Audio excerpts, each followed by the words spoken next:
Boa tarde, boa tarde, boa tarde a todos. Espero que todos estejam bem. Quase que não dá tempo nem de gravar essa aqui, né? Então, assim, vamos lá. Página 261. Eu já falei das paisagens vegetais do Brasil, né? Coloquei lá bem explicadinho no vídeo, mostrando uns slides para vocês.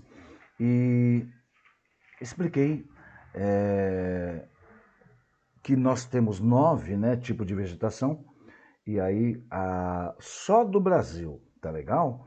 Então, assim, página 262, tá? Na paisagens do território brasileiro. Aí tá lá na apostila de vocês.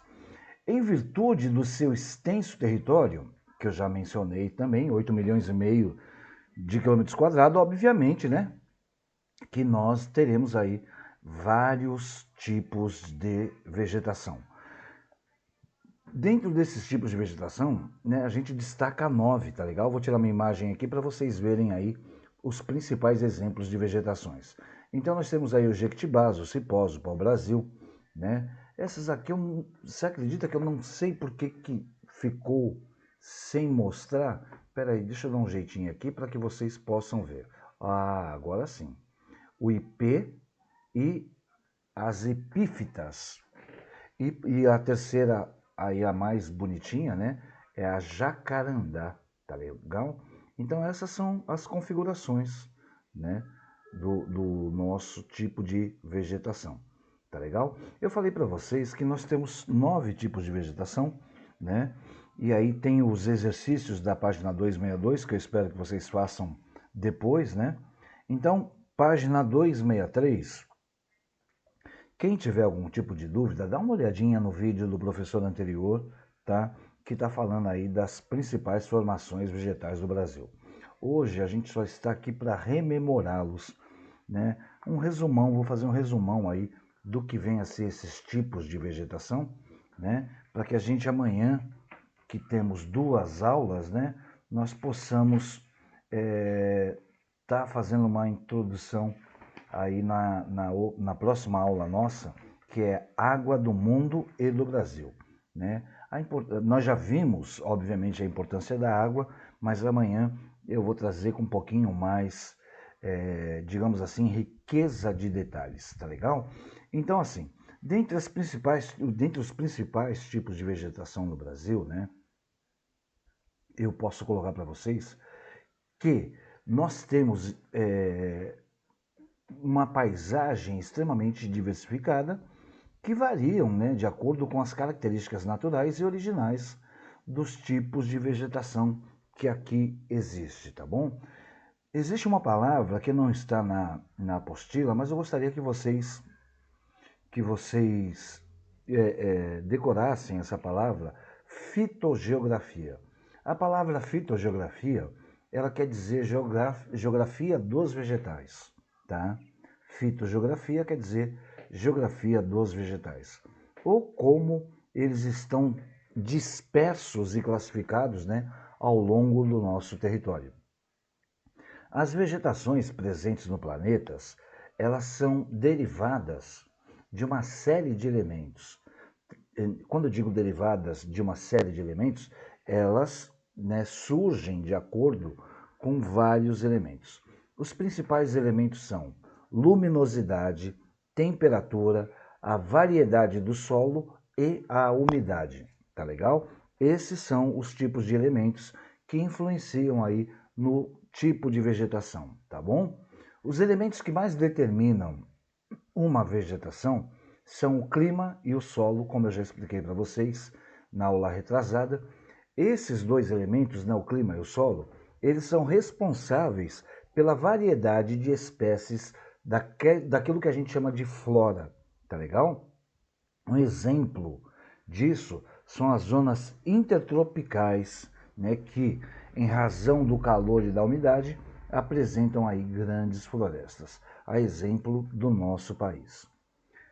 Outra coisa que convém destacar para vocês é que os vegetais, eles são distintos por causa de muitos fatores. Um desses fatores é proveniente da quantidade, da quantidade de água que determinadas plantas necessitam para sua manutenção, para sua existência. Nesse caso, existem 3 tipos distintos, né? As higrófilas, que se proliferam aí em ambientes com grande concentração de umidade. As hidrófilas, ó, a primeira é higrófilas, a segunda é hidrófilas, que representam um grupo de vegetais que é adaptado à água. E as xerófilas, que sobrevivem, né, de acordo com a escassez de água, comum aí em regiões, né, de climas desérticos ou semiáridos, tá legal? Então, assim, no caso das vegetações presentes aqui no nosso território, né, é bom enfatizar ou ressaltar que o fato de estudar as coberturas vegetais do Brasil não quer dizer que essas estão com seu aspecto natural. Diante de tudo isso, né, que eu falei para vocês, o que é abordado, né, no estudo desses aspectos vegetativos originais são da maneira que eles se formam e o lugar que eles se formam.